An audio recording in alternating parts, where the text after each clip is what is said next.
네, 그리고 오늘은 좀 여러분들에게 좀 얘기를 좀 나눠보고 싶은 게, 이 행정사 대행 서비스와 관련돼서 좀 말씀을 드리고 싶습니다.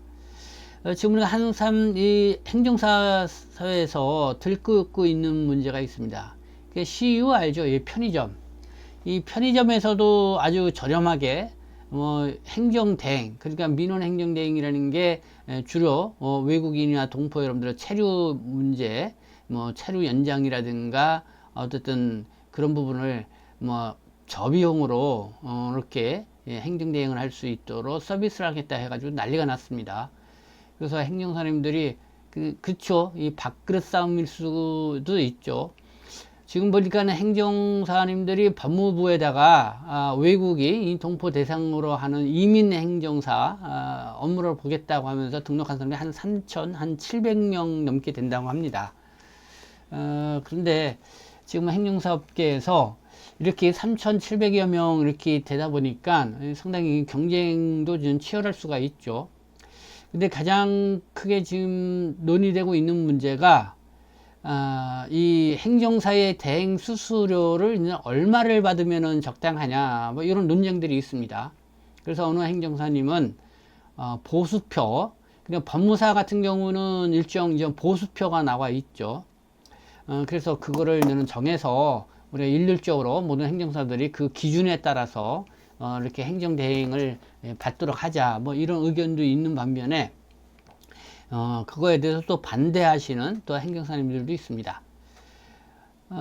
행정사 협회라고 있습니다. 대한행정사회라고 이 대표적인 것인데 5월 15일 날 제3회 회장이라고 그래요. 이 선거가 앞두고 있는데, 그래서 행정대행, 행정사의 이런 쪽에 또 상당한 관심들을 좀 끌어오기 위해서 권위 향상을 위해서 그 회장을 뽑는 선거를 앞두고 있는 그런 상황이라 이런 행정 대행 서비스라든가 이런 행정 업무 서비스 이런 거와 관련돼서 관심들이 좀 높아지고 있지 않나 이런 생각이 듭니다.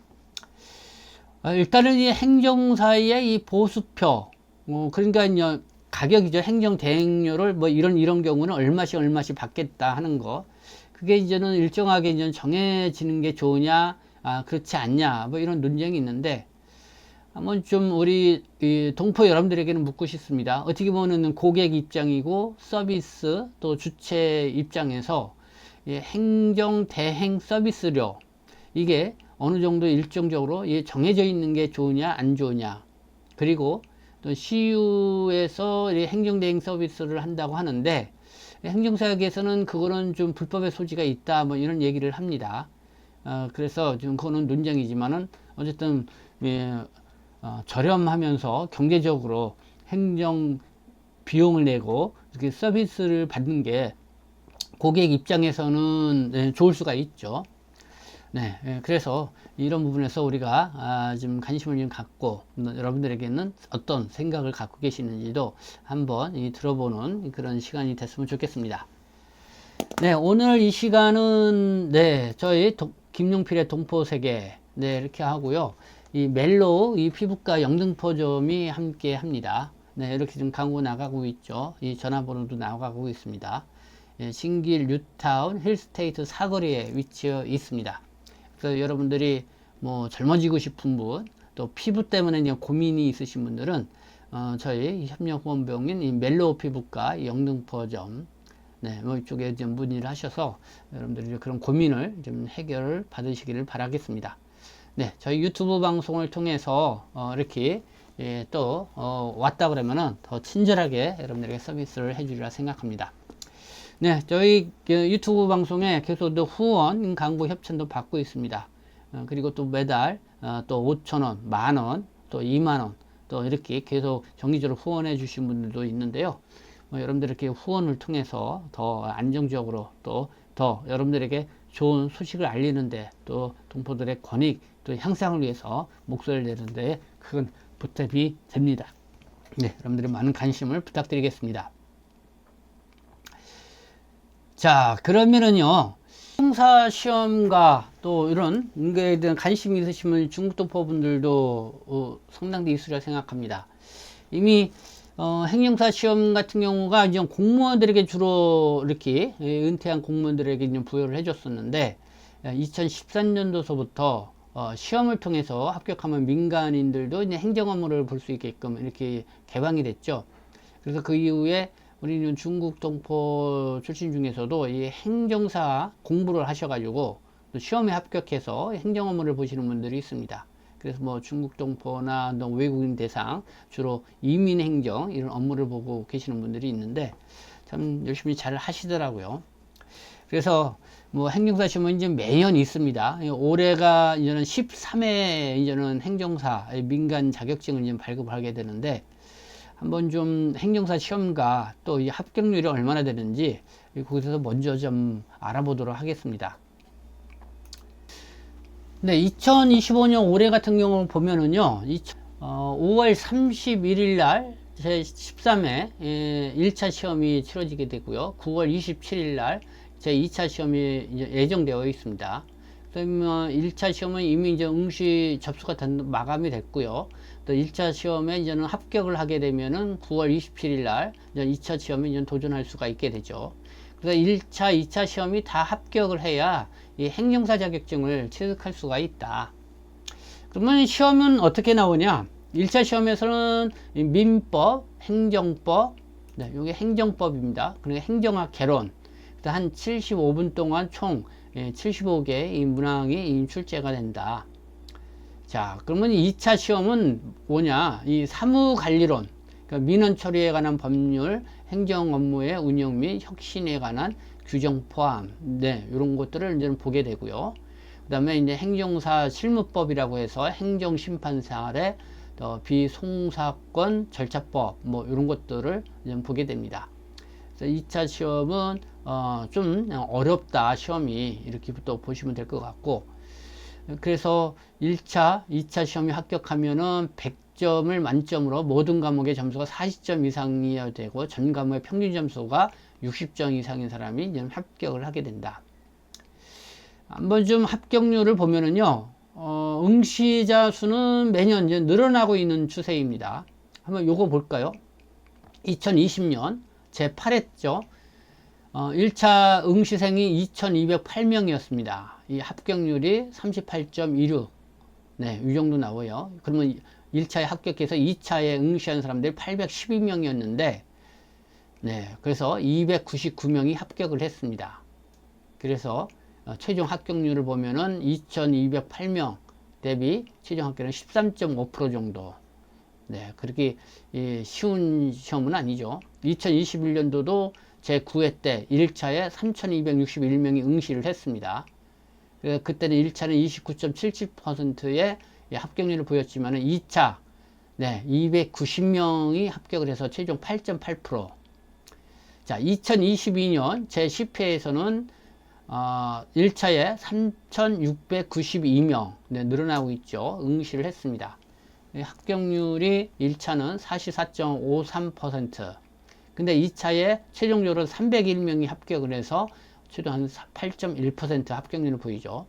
2023년도 제 11회 때는 4,801명이 1차에 응시를 해서 합격률은 41.05%. 2차에 합격한 사람들은 최종 298명으로 6.2%. 네, 상당히 인원수는 많아지지만 최종 합격률은 이렇게 많이 줄어드는 걸 볼 수가 있습니다. 점점 시험 난이도가 어려워진다, 뭐 이렇게 보게 되나요? 2024년도 보겠습니다. 지난해죠. 12회 1차 5,799명이 응시해서 2,590명이 합격, 45.18%를 보였습니다.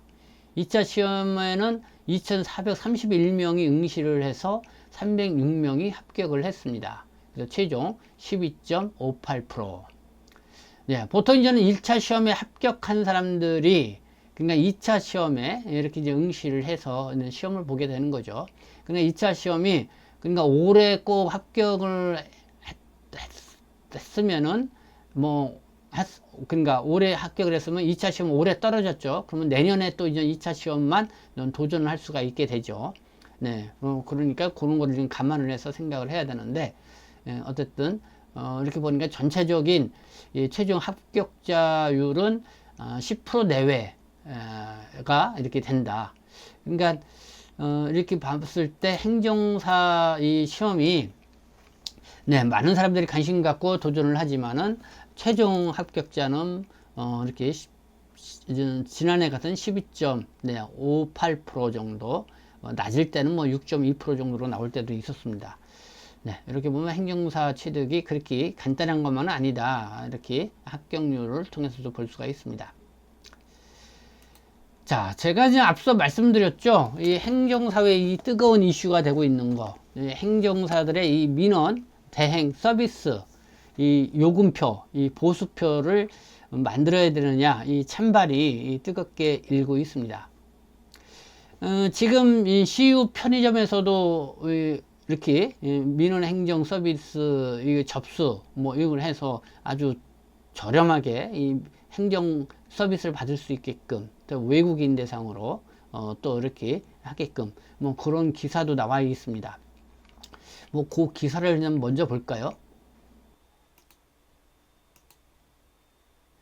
네, CU KB 비자와 손잡고 외국인 비자 대행 서비스를 론칭을 했다라는 기사입니다. 네, CU의 비자 대행 서비스는 결혼부터 취업, 투자, 이민, 영주 등 외국인들이 국내에서 필요한 모든 상황에 맞춰 비자 업무를 쉽게 빠르게 제공을 한다. 이런 내용이고요. CU 점포에 부착된 QR코드를 스캔을 하고 간단한 양식을 작성하면 즉시 전문 행정사와 연결돼서 고객이 원하는 서비스를 받을 수가 있다. 영어는 물론 이 중국어, 일본어, 베트남어 총 4개 언어로 소통이 가능하며 업무 시작부터 심사 진행, 처리 완료까지 실시간 진행 현황도 확인할 수가 있다. 서비스 이용 요금은 업계 평균 대비 50%가량 저렴한 수준으로 비자 연장의 경우 국내 최저가는 2만원이다. 자, CU는 대림과 홍대, 이태원, 동대문 등 외국인 거주 비율이 높은 지역 50개의 점포가 비자 대행 서비스를 운영한 뒤 고객 만족도를 점검해서 연내 약 1000개 점포까지 확대할 방침이다. 네, 이 CU가 이 K비자라는 게 민간인 그 회사입니다. 거기가 이렇게 손잡고 외국인 대행 비자 서비스를 론칭을 했다는 이런 보도 내용입니다. 또 K비자라는 이런 주식회사인 것 같습니다. 이 주식회사가 이렇게 CU하고 이렇게 손잡고 이런 비자 대행을 하게 하면 할 수 있냐, 뭐 이런 논쟁이 계속 또 이루어지고 있습니다. 이 불법 아니냐. 그러니까 이제 행정사 업무를 보면 행정사 이 자격증을 갖고 있는 사람만 민원 대행 서비스를 볼 수가 있는 거죠. 근데 과연 그거에 이 CU라는 일반 편의점에서 접수를 받아서 그러니까 결국은 그 K비자라고 하는 그 주식회사 그쪽으로 이렇게 넘겨줘서 이제 비자 업무를 보게 하는 건데 이게 불법 아니냐 뭐 이런 논란도 있는 그런 상황입니다. 네, 그런 거를 좀 말씀을 드리고, 자, 어쨌든 뭐 우리는 고객의 입장인 뭐 동포나 외국인 입장에서는 뭐 편리하고 이 저렴하게 민원 행정 대행 서비스를 받을 수 있으면 좋겠죠. 그러나 또 이게 싸다고 다 좋은 것만은 아니죠. 충분히 거기에 대해서 책임 있는 서비스, 그러니까 그 내 민원이 처리가 될 수 있도록 해줘야겠죠. 그렇기 때문에 어쨌든 뭐 무조건 이 요금으로만 이 결정할 수 있는 그런 상황은 아니다. 결국은 내가 이제 비용이 어느 정도 들어가더라도 내가 만족할 만한 그럴 만한 이제는 결과가 이제 나와야겠죠. 그래서 이 이민 행정 업무, 외국인이나 뭐 들어있는 행정 업무의 이 행정사들의 그 서비스 대행료를 어느 정도 일정 부분 이제 정해가지고 그 범위 안에서 이렇게 좀 받는 것이 필요하다. 그래서 보수표를 만들자. 이런 주장이 있는 반면에 이 행정 대행이라는 거는 천차만별하고 그러니까 천차만별하고 또 사람들의 그 상황에 따라서 너무나 다르기 때문에 일률적으로 이 보수표를 만든다는 것은 쉽지가 않다. 뭐 이런 의견들도 있습니다. 자, 그러면은 하는 행정사님이 이민 행정사 밴드라는 게 있는데 거기에 이종옥 대표님이 지난 5월 4일 날 이런 거를 올렸습니다. 그래서 뭐 그 글을 내용을 제가 한번 여러분들에게 좀 읽어 드릴 테니까 한번 같이 한번 들어보시고 또 여러분들의 또 의견도 좀 말씀해 주시면 감사하겠습니다. 현재 이 행정사업계 중에 이민 행정 분야에 대한 불법, 이 그야말로 불법의 극치를 보여주고 있습니다. 그동안 수없이 고발과 단속을 요구했지만은 대한행정사회는 무능력으로 4년이라는 허송세월을 보내고 말았습니다. 결국 이런 혼란까지 오게 된 것은 무능한 리더십으로 행정사회를 이끌어 왔기 때문입니다.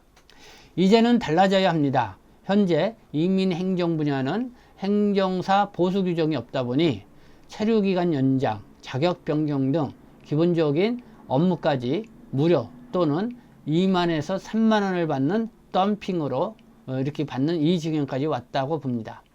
제가 밴드를 만들 당시 행정사 보수표를 만들어야 한다고 제안을 하였지만 일부 행정사님들이 반대가 심하여 뜻을 접은 적이 있습니다. 일본은 행정사 보수표가 있어서 안정적으로 행정사님들이 수입을 올리고 있습니다. 그 보수표를 보시면 아마도 깜짝 놀랄 것입니다. 행정사 비용이 엄청나게 비싸다는 것입니다. 우리도 일본처럼만 받는다면 이민행정사 분야는 그야말로 블루오션이 될 것이라고 봅니다. 다시 한번 이 밴드 회원님들께 물어보겠습니다. 과연 현행대로 하는 것이 맞는지 아니면 일본처럼 일정한 이 보수표를 만드는 게 좋은지 생각해 보시기 바랍니다. 그러나 이 전제 조건이 있습니다.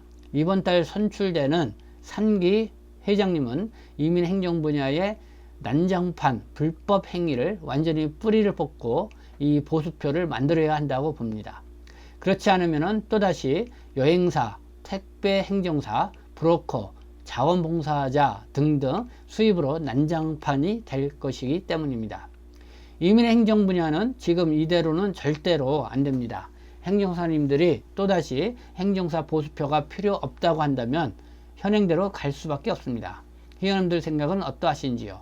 다시 한번 깊은 고민을 해보시기 바랍니다. 네, 전반적인 글의 요지를 보면은 행정사 이 업무에 보수표가 필요하다. 우리가 이제 통일된 이 요금을 받는 그런 게 필요하다.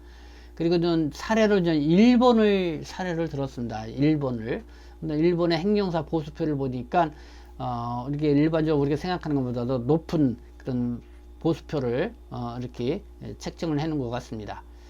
그렇기 때문에 지금은 행정사가 그러니까 법무부의 이민행정사, 동포라든가 외국인 뭐 이런 외국인 업무 비자 관련 이런 업무를 보는 행정사 등록된 행정사 한 3,700명이 넘는다고 하는데 너무 이제 경쟁이 치열하다 보니까 이 저가 그러니까 비용을 적게 받고 뭐 서비스를 해주는 뭐 이런 뭐 행정 업무로 점점 하다 보니까 질적으로 지금 떨어지고 있고 그리고 정말 그렇게 어렵게 이 행정사 자격증을 취득해서 행정 업무를 보고 있지만은 그만큼 충분한 또 이 보상을 받지 못한다고 해서 일을 좀 그만두는 그런 행정사들도 많이 생기고 있는 그런 상황입니다.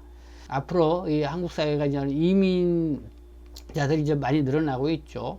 그렇기 때문에 올바른 정말 신뢰할 수 있는 그런 민원 행정이 이루어지는 것이 필요하겠다 이런 생각이 들어서 그래서 무조건 이 싸게 이렇게 비용 드는 것이 아니라 정말 그 비용이 적정하게 들어가고 정확하게 이 서비스를 제때 받을 수 있는 그런 시스템을 만드는 게 필요하겠죠. 네, 뭐 그런 측면에서 이종옥 대표님의 이 행정 민원 대행에 보수표를 만들자는 것 의견 나름대로 합리적인 의견이 될 수 있지 않을까 뭐 이런 생각도 해보는데요. 그러나 어쨌든 그 민원 행정 그 업무가 천차만별이다 보니까 어느 하나의 이 보수표로 이렇게 통일해서 만든다는 게 쉽지 않다 뭐 이런 의견도 만만치 않게 있는 것 같습니다. 네, 여기서 여러분들의 또 의견 또 한번 기대해 보겠습니다. 네, 지금까지 시청해 주셔서 감사합니다. 저는 동포세계심 대표 편집장 김영필이었습니다.